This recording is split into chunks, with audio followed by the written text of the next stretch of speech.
आप यहाँ अतिथि हैं मगध नरेश, और मैं यहाँ स्वागत करता हूँ। अब आप पर निर्भर करता है कि आप अतिथि की भांति मिलना चाहते हैं या हमारे मिलन के इतिहास का 19वां अध्याय रचना चाहते हैं। मगध नरेश, स्वागत है आपका।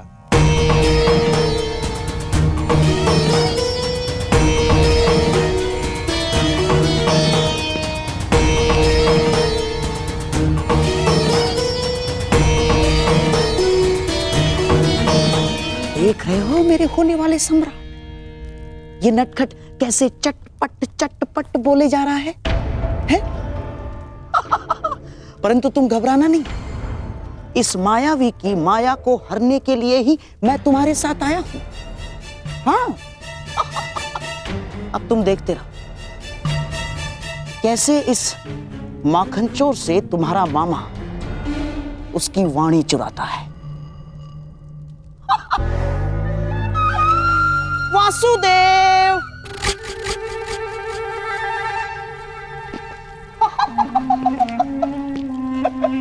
अरे गांधार नरेश, कैसे हैं आप? और ये क्या हाल बना लिया आपने अपना? मुझे आज भी स्मरण है, एक समय आप संपूर्ण आर्यव्रत के सबसे सुंदर, सबसे सुशोभित पुरुषों में से एक थे। और अब मुझे अपने नेत्रों पर विश्वास ही नहीं हो रहा। भ्राता दुर्योधन, मित्र कर्ण, यहां आओ, शीघ्र आओ। दुर्योधन, अब तुम ही बताओ, क्या मैं असत्य कह रहा हूं? एक समय था जब मामा श्री कितने आकर्षक दिखा करते थे। कमल समान नयन, हृष्ट पुष्ट शरीर, शीतल वाणी, मधुर मुस्कान। परंतु अब सब बदला सा लग रहा है। कभी कभी लगाई गई किसी अग्नि का ताप मनुष्य के मुख को झुलसा देता है। अब है ना दुर्योधन? क्या मामा श्री को हस्तिनापुर में उचित आहार नहीं मिलता? ये क्या कह रहे हैं वासुदेव? मामा श्री को हस्तिनापुर में सर्वश्रेष्ठ आहार मिलता है। मैं उस आहार की बात नहीं कर रहा हूं जो मुंह से खाया जाता है। मैं तो उस आहार की बात कर रहा हूं जो विचारों को मिलता है, मन को मिलता है, क्योंकि अंततः दिखाई तो वही देता है। अरे, मैं भी क्या बातें लेकर बैठ गया। आइए, आप सबका स्वयंवर में स्वागत है। तुम्हारा भी मित्र कर्ण। वासु, प्रणिपात गांधार नरेश, आइए।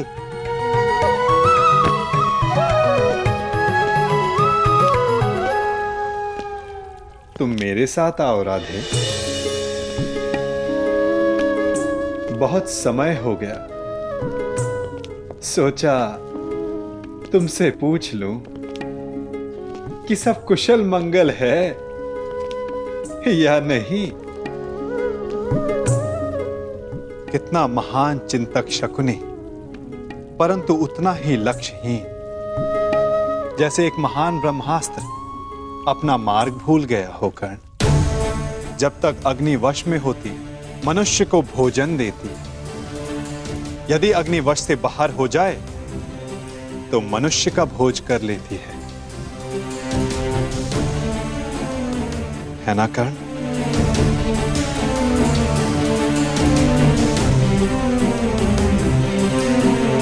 वासुदेव, क्या आप जानते थे कि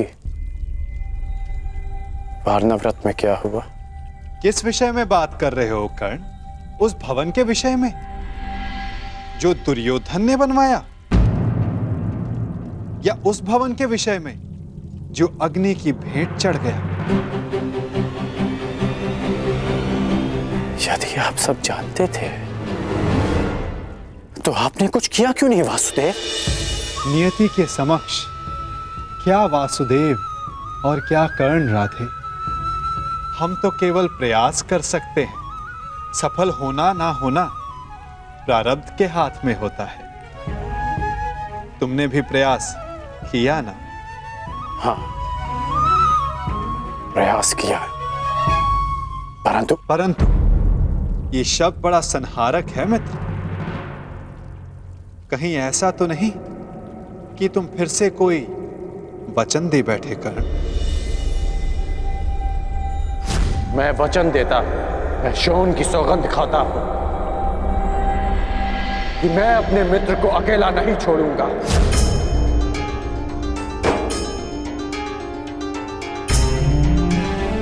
ओ कर्ण, मैंने कहा था कि वचन देते समय सावधान रहना, फिर भी दे बैठे क्यों? क्योंकि सबके पास वासुदेव जैसा मार्गदर्शक नहीं होता, और कुछ लोगों के पास तो शकुनी जैसे पथभ्रष्टक होते हैं। इसलिए मैंने अपने मित्र का साथ दिया और उसे वचन भी। यदि धनुष मध्य में से कच्चा हो तो धनुधर को घायल कर सकता है। योद्धा का खड़ग शत्रु के आक्रमण को रोक सकता है, परंतु समय के बवंडर को नहीं। कहीं ऐसा ना हो कि तुम एक असफल योद्धा सिद्ध हो जाओ कर्ण। योद्धा का धर्म युद्ध है, फिर वो उस युद्ध में सफल हो या असफल। और आप भूल रहे हैं वासुदेव कि मैंने पंख के स्थान पर पाषाण खंड होना चुना है। और मैंने क्या कहा था कि हमारा चयन ही हमारा भविष्य निर्धारित करता है कर्ण। स्मरण है? आपने मुझे यह स्मरण करवाने के लिए रोका है? नहीं, मैंने तुम्हें रोका है एक मंत्रणा देने के लिए कर्ण, कि स्वयंवर में तुम प्रतिभागी मत बनना। स्वयंवर में भाग लेने की मेरी कोई मंशा नहीं है। तो फिर मुझे वचन दो कि चाहे जो भी तुम स्वयंवर में भाग नहीं लोगे। आप ऐसा क्यों कह रहे हैं?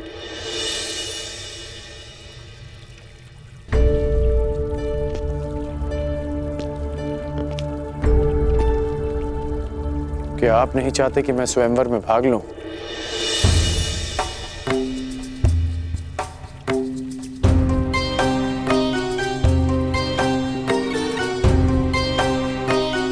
कहीं ऐसा तो नहीं कि स्वयंवर की परीक्षा का संबंध धनुर्विद्या से है?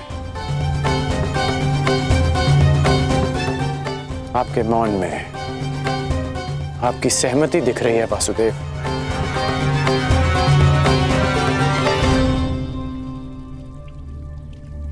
मैंने तुमसे एक वचन मांगा है राधे। आप ही ने मुझे सिखाया है कि बिना सोचे समझे किसी को वचन नहीं देना चाहिए। मैं स्वयंवर में भाग नहीं लूंगा, परंतु तब तक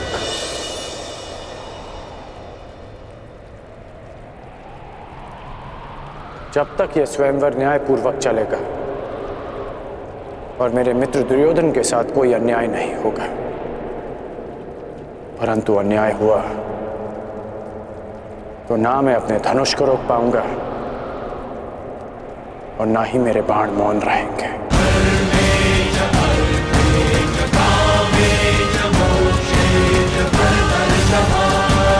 प्रणिपात वासुदेव।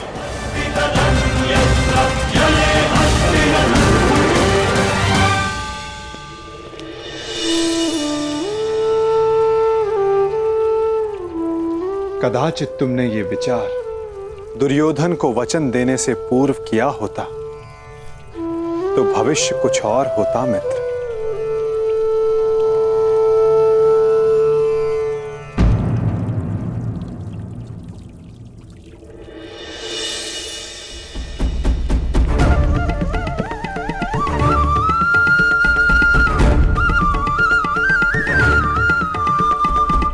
जो पहला ब्राह्मण तुम्हें मिले उसे ये दक्षिणा दे देना और कहना कि पांचाल राजभवन में एक बड़ा उत्सव हो रहा है। जाओ।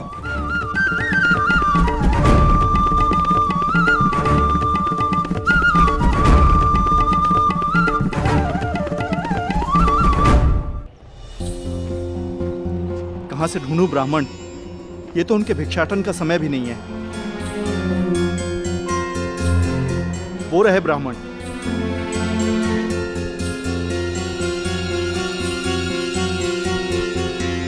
प्रणिपात ब्राह्मण देव। यह आपके लिए ब्राह्मण देव। एक संदेश भी है। राजमहल में एक बड़ा समारोह है और एक बड़ा भोज। अब पधारिएगा अवश्य। प्रणिपात।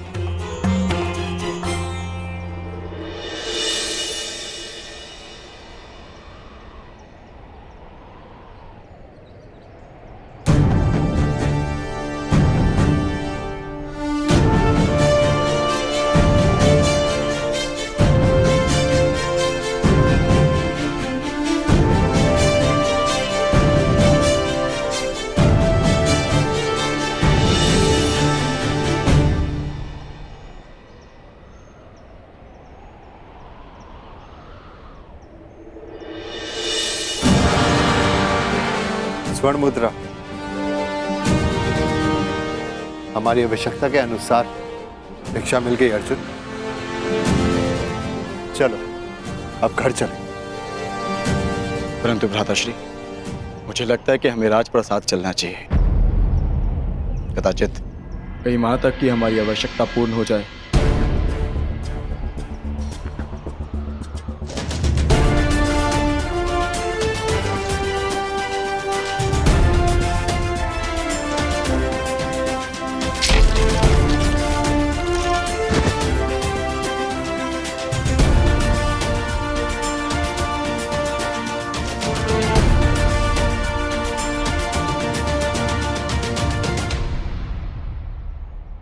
हाँ भ्राताश्री, कदाचित हमें वहां एक के स्थान पर 5 मुद्राएं मिल जाए। जब माताश्री कहेंगी कि आपस में बांट लो तो सुविधा हो जाएगी। अधिक लालच अच्छा नहीं है अनुज। भूखा रहना भी अच्छा नहीं है भ्राताश्री। आपने सुना ना, वहां भोज भी है। क्या आप अपने अनुज की क्षुधापूर्ति होते हुए नहीं देखना चाहोगे? यदि ऐसा है तो चलो, तुम्हें भरपेट भोजन करते हुए देखना भी बहुत बड़ा सुख है मेरे लिए। हम राजप्रसाद चलेंगे।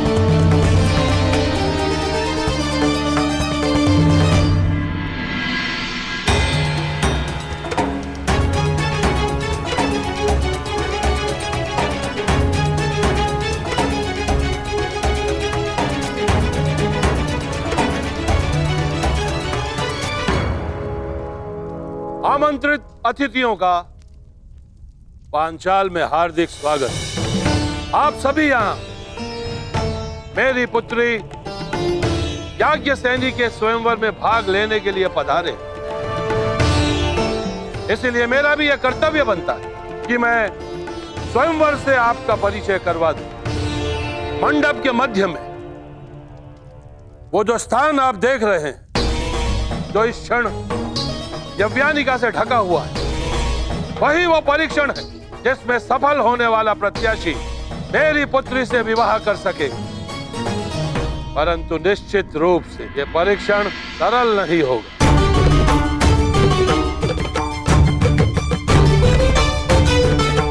अब अधिक विलंब ना करते हो, मैं उसे बुलाता हूं जो इस स्वयंवर की स्वयंवरा है, जो पंचतत्व अग्नि से जन्मी है, याज्ञसेनी पांचाल की राजकुमारी द्रौपदी।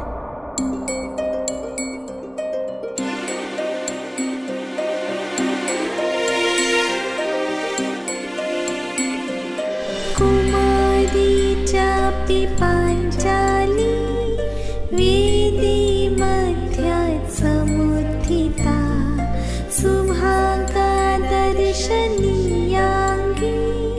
स्वासिताय तलोचना।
अब मैं वासुदेव कृष्ण से यह आग्रह करूंगा कि वो स्वयंवर में होने वाले अद्वितीय परीक्षण का परिचय प्रत्याशियों से करवाएं। आगंतुकों को वासुदेव कृष्ण का प्रणाम। आज होने वाला परीक्षण प्रत्येक योद्धा को स्वयं उसके बल, बुद्धि और कौशल से परिचय करवाएगा। इस परीक्षा में खरा उतरने के लिए प्रतिभागी में विलक्षण गुणों का होना आवश्यक है। उसमें वो बल होना चाहिए जिसे मापा ना जा सके, वो दृष्टि होनी चाहिए जो अदृष्ट के परे देख सके, वो एकाग्रता होनी चाहिए जो किसी में ना हो, और लक्ष्य को बिना देखे भेद सकने का सामर्थ्य भी।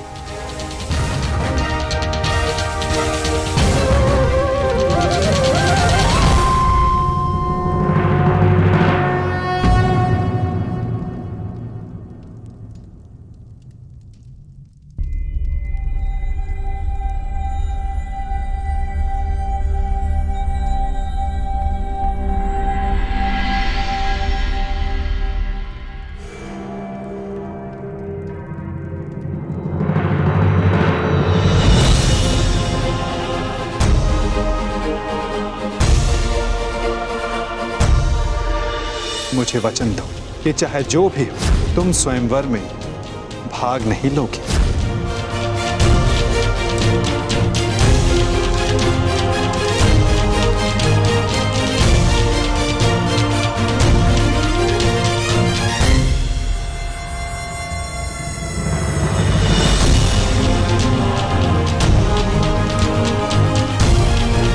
केवल इस धनुष की सुंदरता को देखकर आकर्षित मत होइए मित्रों। चूंकि धनुष है तो लक्ष्य अवश्य होगा।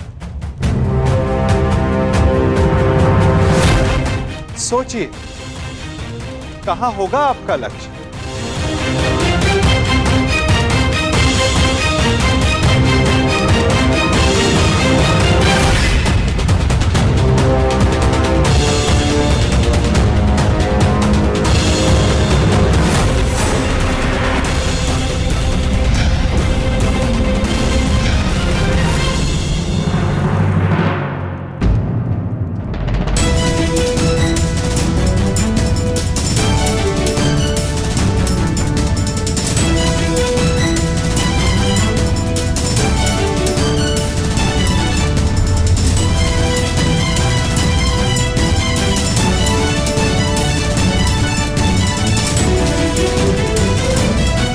इस आकाश यंत्र में स्थित मीन की आंख